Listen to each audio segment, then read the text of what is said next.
Hey everyone, very, very sorry welcome to the podcast Cancer is a C Word. My name is Andrea. This is my partner Louise. Hi. My beautiful co-host, podcast partner in life. She'll be joining me on a lot of the future episodes, just sort of talking all things grief and cancer and trying to sort of help anyone else through their journey through grief and try to make everyone feel a little bit less alone. So thanks for listening and welcome to the pod. I guess I'll start with a question for you. Okay. Oh, okay. What is the importance of a mantra? What does a mantra mean to you? What's the importance of having a mantra? Like a life slogan. Yeah, like something that you say all the time. Like, you wake up in the morning, you say your mantra, go about your day.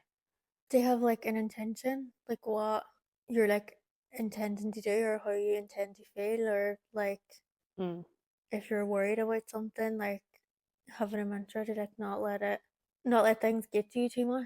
Yeah. And So stay grounded kind of. have you ever had a mantra? Yeah. What was it? I can do this. I'm strong. My mum had a mantra. Oh really? Oh, I actually didn't know this. My mum had a mantra when she found out she was sick. Yeah.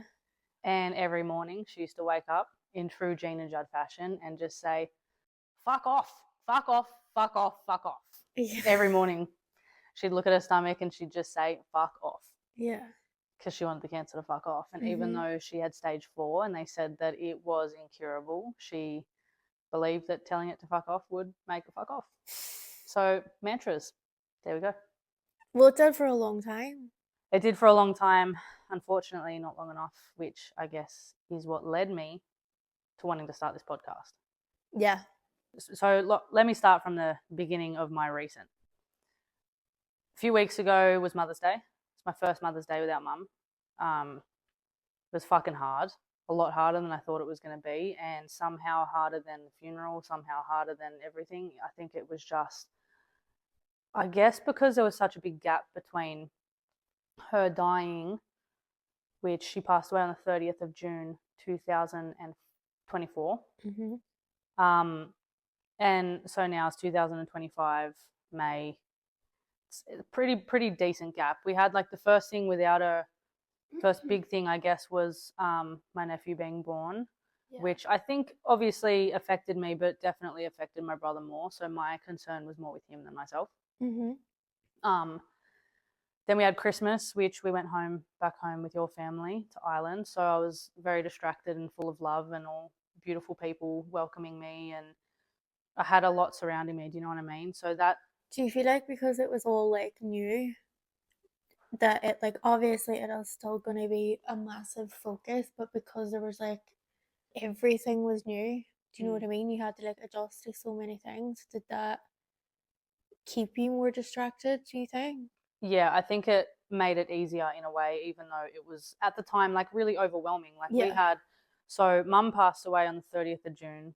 Immediately we had to clear out the house, get it ready for sale, which I was living there because I was home caring for her. Yeah. And, I had been there for, I guess, the better part of a year from when she broke her leg, which obviously chemotherapy makes your bones brittle. So she broke her leg and then I had to move home and help her. And I was there until the very end. And then obviously when she passed away, we had to sell the house because of, like family reasons. It's just something that had to be done. So we were busy with that, and I was wondering what was going to happen with where I was going to live and where we were going to live and what my life was going to look like. I was concerned with rehoming my dog and all that kind of stuff. So I think I had so much going on, I didn't really have time to sit in it properly, even though I was facing it. But the thing that I was facing was getting through it. The practical and now things. Now I got through the practical side. So it's like, but then I had my first birthday without her, which was difficult but amazing because we went on a holiday to Vanuatu for my birthday. You took me and it was the best. But yeah, Mother's Day was really difficult, and I was at work and just in my own head and didn't really have anyone at work to talk to, and I just am in such a space of feeling so alone and not having anyone who really understands. And then you had suggested, why don't you listen to a podcast or something? And I couldn't find one. Like, honestly, I couldn't find one. I was looking up audiobooks and I found one pretty quickly. I can't remember what the title was. It was something to do with grief, but I started listening and immediately it became apparent that it was a book about a woman who lost her husband, which, as horrible as that is, and I can empathize, it didn't ring true to me. It didn't. It wasn't where you were at. It wasn't where I was at, and I couldn't really connect with it besides the grieving thing. But I don't know. I know people who have lost their parents to cancer, but didn't quite go through the same thing that I did. So that in itself made me feel alone. Yeah. I feel like grief is so specific to each person that unless you can connect with someone who really understands you, you can be quite isolated within yourself. It's not that you're actually isolated or have no one who cares for you. It's just you just feel alone. Yeah. So I found this book by Kate Spencer called The Dead Mums Club. And that, like, everything in there was everything that I went through. And it was the first time I heard my story through someone else's words. And it made me feel so comforted. So I just thought, fuck it, I may as well, like, you know, start something that maybe someone else can listen to, or maybe it will give someone else some peace of mind knowing that they aren't the only one who went through the same thing. So I figured that's why we're here. Yeah. Okay, so tell us from the start what happened. Tell me your experience of everything. What happened? Well, it all started in my favourite place in the world, which, believe it or not, is still my favourite place, Bunnings Warehouse. Yeah, so I was actually in Bunnings Warehouse with my apprentice at the time. God love her, poor thing, being that young and being like, oh, how do I respond to this? Do you know what I mean? Got a call from my brother, and he basically explained that the lump that mum had found in her chest was cancer, but it wasn't breast cancer like we thought it might have been, and that we were scared of, that, you know, it being breast cancer, being a cancerous lump in her breast. And basically they did a CT scan. Stuart was explaining they did a CT scan, and that the results had come back that there was a mass. It was all over the place. Yeah. It was in the lining that covers her internal organs. It was in her ovaries. She had spotting in her lungs, and the main source of it, like the hub of the cancer, was in her bile duct. But at the time, we thought it was on her pancreas. It was around that area. They couldn't specify. So before she went and got tested, like, was she ill? Was she tired all the time? Was she losing weight? No. Nothing. And this is actually something that my mum struggled with a lot, is that she had no fucking idea. Whoa. And she used to cry and say, my body has fucking let me down because it didn't tell me that something was wrong. How could I have had this?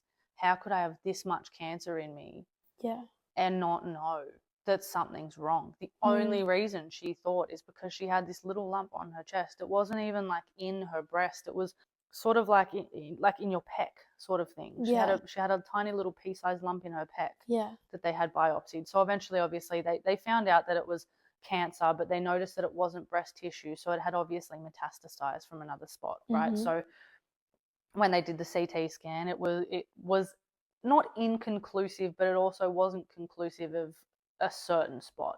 They could see a mass somewhere around her pancreas, or you know, like around that sort of area. Naturally, we've gone straight to Dr. Google and had a look, and we had concluded that if it is pancreatic, she is basically fucked.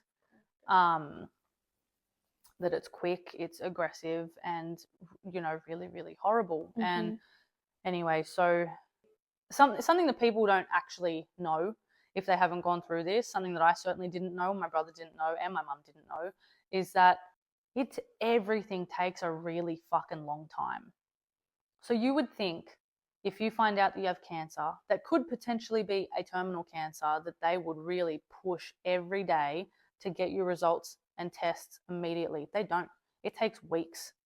It takes weeks, sometimes months, to get, you know, this test and then get the results, because you have to have the test, and then, you know, it takes 3 weeks to get an appointment with the oncologist. Why so long? I don't fully know, and I think this is something I'm going to have to sort of discuss with someone in the industry who actually can say. my assumption is that they're just busy and that things simply take time. So that's one of the millions of things that no one sort of prepares you for. They don't explain that it takes a long time or explain why. They just say this is when. And you're sort of left to go, what the fuck? Like, what do you mean you're not going to tell us today or tomorrow or this week? Like, what? But so we found out that it was that, and we were sort of fretting, and like we didn't know what was really going on. Where was it? Is it this? Is it something that maybe could be curable? Whatever. So they ended up having a meeting with Mum's oncologist, which I couldn't make the appointment because of work, because my boss wouldn't let me have the day off. So my brother took her, and I asked him. He wouldn't let you have the day off to go to the appointment? No. And until Mum actually got started chemo and stuff like that, and I simply said to him, I'm taking myself back a bit. I'm going to pull myself off full time. I would like to go permanent part time. He obviously wasn't happy, but had to play the, of course, blah, blah, blah. But it just sort of, I at the time could understand to an extent from a business perspective. But then when you think about it, like, you're a human, just make it work. Do you know what I mean?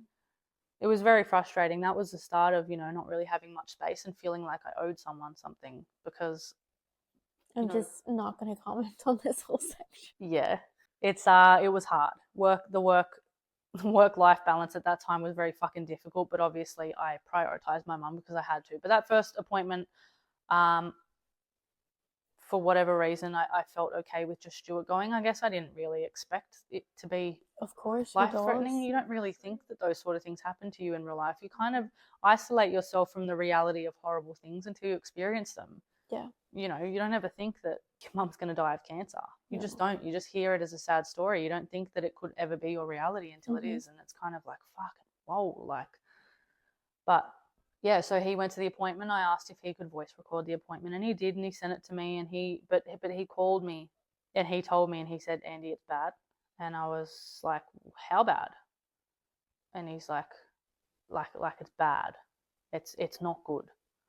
And he was obviously struggling with it, having to be my big brother and deliver me that news. Like, I don't even think I've ever asked him how that would have felt. Yeah. Do you know what I mean? I probably don't really think that it's that important, but it would have been very fucking hard. And like, I remember at this stage, this was not the Bunnings phone call. This was the M4 phone call. So the Bunnings phone call was, Mum's got cancer. It's here. And then the M4 phone call was, yeah, it's bad. And then I said, how bad? He said, very bad. And why was there two separate phone calls? It was the time in between appointments. This is the CT scan. This is what we think it is. Okay. And this is what it actually is. Here's the prognosis. Here's this, here's that, here's that. So this was after the appointment. He sent me the voice recording. I hadn't actually listened to it yet. Yeah. But he was saying that. And yeah, I was like, how bad? And he said, very. And when I was like, I actually recall perfectly. I said, what? Like, she could die bad? Thinking he'd say, no, like, she'll be okay. It's just going to be hard. Do you know? That was my assumption. And I said it so bluntly because I didn't expect the negative. I just didn't expect it. And I was like, like what? Like, she could die? And he goes, yeah. And I was like, I just went quiet. I think I cried. I can't remember. I think I started crying. And I think he started crying, but I don't remember. There were so many instances where that could have been, you know what I mean? Like, my timeline is so messed up. Like, this whole experience has really, like, confused my sense of time. But yeah, so that was it. And I listened to the voice recording, and basically in there, it was horrible to listen to because my mum was very shocked. You actually played me this? Yeah. Wasn't it? Yeah, we listened to it in the Anytime Fitness car park in Ashfield. And I think, wasn't her first response like, what about these trials and this and that? Yeah. Like, she like seemed like just wanted to fight it. Yeah. It was a mixture of both denial and hope. Yeah. Which I'm grateful for, because I never had that from the start, and I had to grieve it from that first day. Whereas Mum felt that she could beat it. Yeah. Until, sort of at the end, when she sort of realised she couldn't, and then things were really quite difficult for her emotionally. So I'm glad that she had that. Do you know what I mean? Yeah. And she was just so strong. Do you know what I mean? Like, I don't think it was just blind hope. I think that she actually truly, truly believed it. She was so strong. Yeah. She never gave up. Do you know what I mean? Mhm. Like, she was scared of everything, but she really, really tried to convince me that she wasn't going to die. Yeah. Because she believed it herself. She really, really did. But yeah, that in that voice recording there was the prognosis, and basically my brother had asked, like, what time are we looking at? Do you know what I mean? Because of course you want to know, but you hear on TV they ask, they can give you a time, so you sort of you sort of assume that they'll have a time in mind, and they basically said, well, if with no treatment, or if the treatment doesn't work, it'll be about 3 months, which is fucking insane. Can you imagine, had she not found that lump, like, I think about this all the time. what would have happened? Like, I know. I wonder that. I wonder that all the fucking time. I'm like, she didn't know about it for so long, and we magically caught it 3 months before she would have passed away. You know, it's kind of nuts. Like, it is really nuts.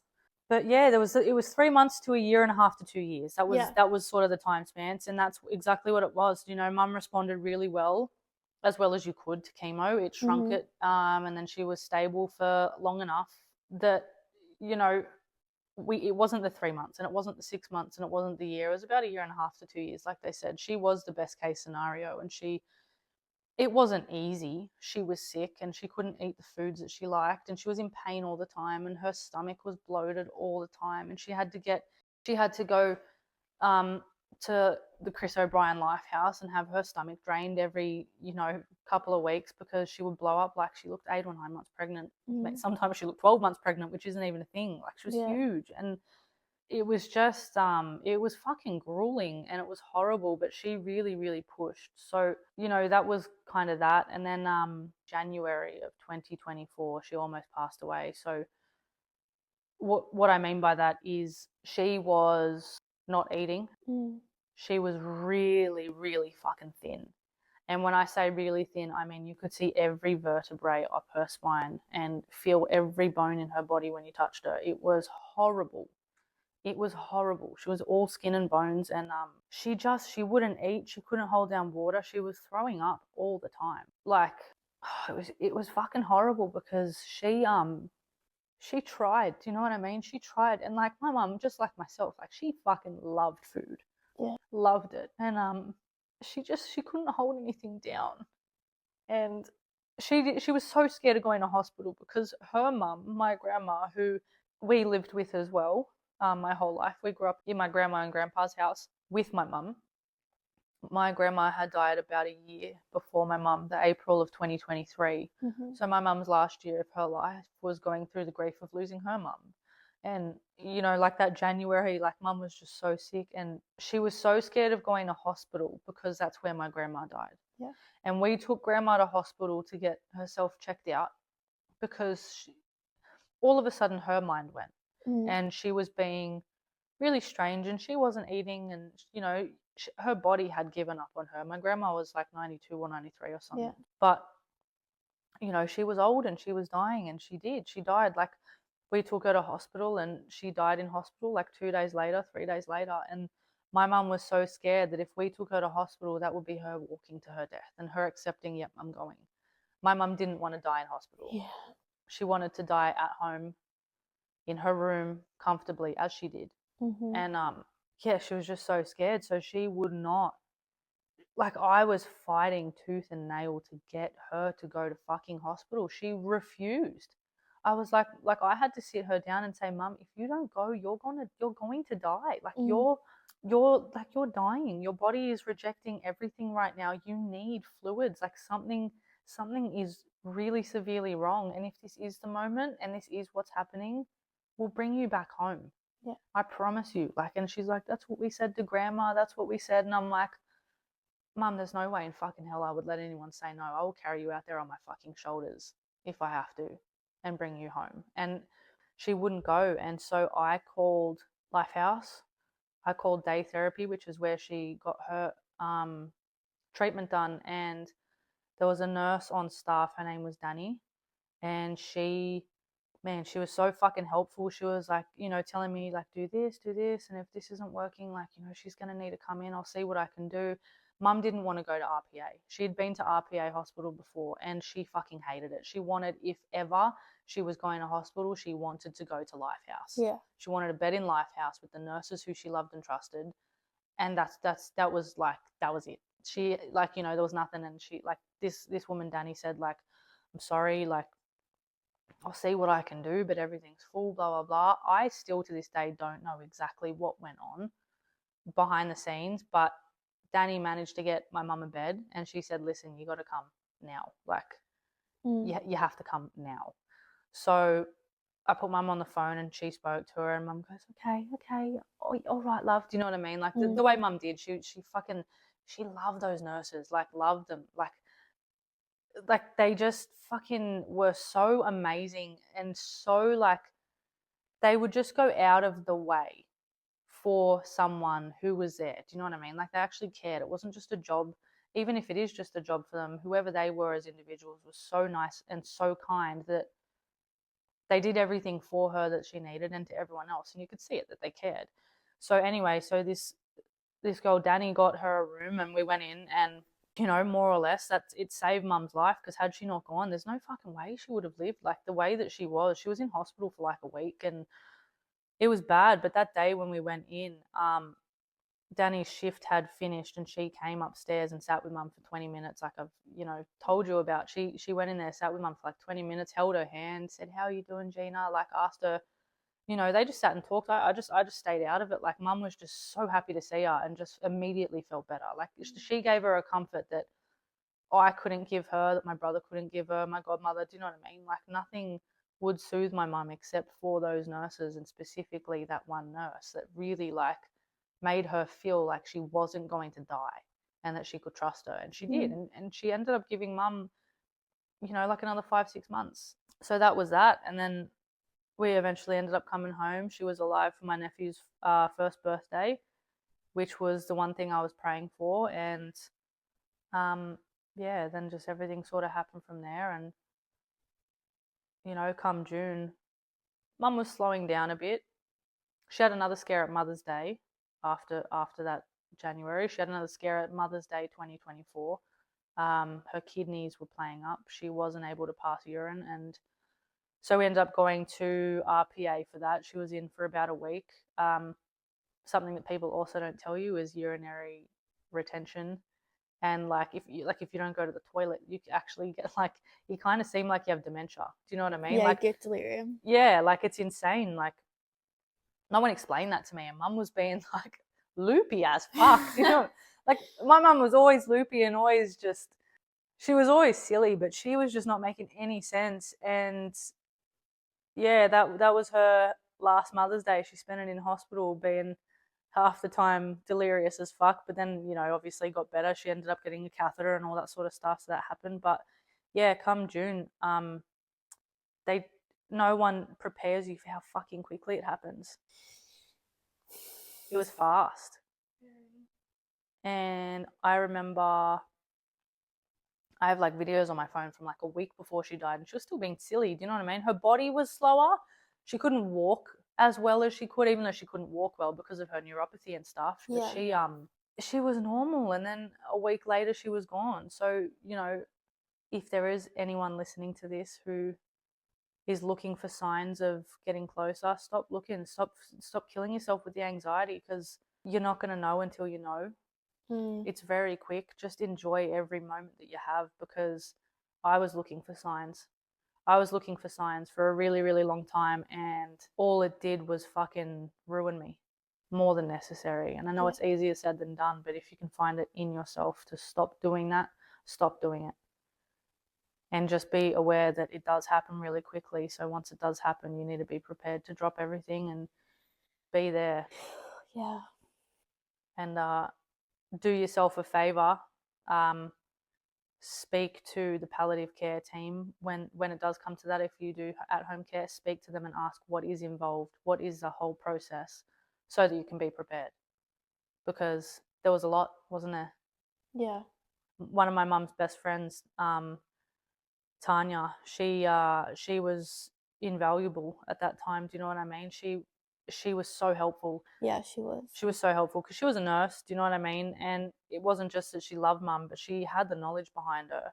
And I was lucky enough to be able to pry her brain for every single question that I had. And she was there and she helped. And, you know, there were little things that I didn't know that I could have done to help her that, you know, the palliative care team hadn't really let me know about it. So you can buy these little swabs that you dip in water and rub around someone's mouth, and it just helps them not, you know, have crackly lips and dry and painful and stuff like that, you know. So don't be afraid to ask the questions. Get yourself as prepared as you can so that you know what's coming, so that you're not shocked, because there is and there will be a lot of shocking things that come your way. And I think if you can prepare yourself, you'll have not an easier time, but for lack of a better term, an easier time with it, which is scary. But yeah, I never knew how quick it would be, and I wish someone told me. Yeah. Because she was starting to get delirious, which is how I sort of knew. She was started saying, like, you know, things that weren't really making sense, which was funny.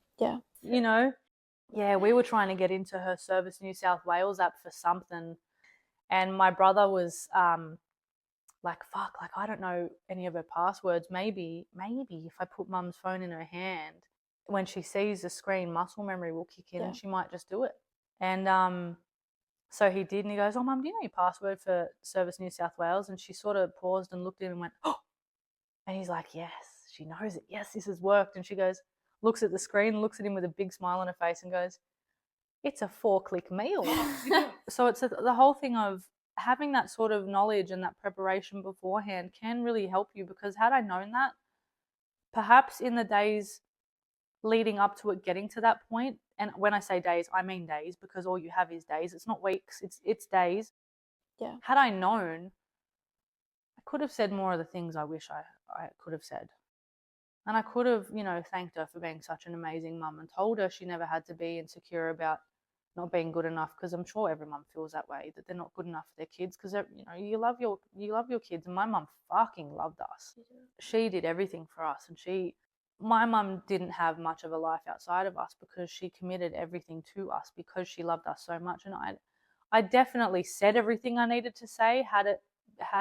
Was it at the right time? Probably not. Probably a few days too late. I believe she heard me. I believe she understood. I felt like her input worked, but her output didn't. Luckily for my brother and myself, the last thing she said to both of us was that she loves us. Because we said, we love you, mum. And she said, I love you too. And we were both laying in bed with her, and she, you know, had her hands hugging our head and patting the sides of our heads at the same time. And it's so heartbreaking to think about. But for me, I was really lucky that I got that, because I know that there'd be a lot of people who don't get that. And yeah, that was kind of it. We spent the last day of her life in her bedroom. All of us were sat around her bed telling stories about her and how much of a dickhead she was, and all funny stories and stuff like that. It was heartbreaking, but it was really beautiful, because I know how much that would have meant to her. And, you know, I spent the rest of the day in bed with her, you know, cuddling her. And at that point she couldn't even physically respond anymore. But it was really, really hard, but it was a really nice ending to her life. And I think she would have been really, really happy with that. Yeah, unfortunately, the next morning we woke up and we found her, and that was sort of the beginning of this new chapter of my life, this new horrible, really difficult chapter that has led me to starting this podcast. This is the first time since my mum died that I've felt motivated to do something good, and this podcast is the outcome of that. Whether it turns into anything or not, it's at least therapy. I get to talk about how I feel. I'm going to talk to some really beautiful people who have insight on other areas, you know, like people who have worked in palliative care, get them on and just sort of see other areas of this horrible, horrible disease called cancer, because cancer is a C word.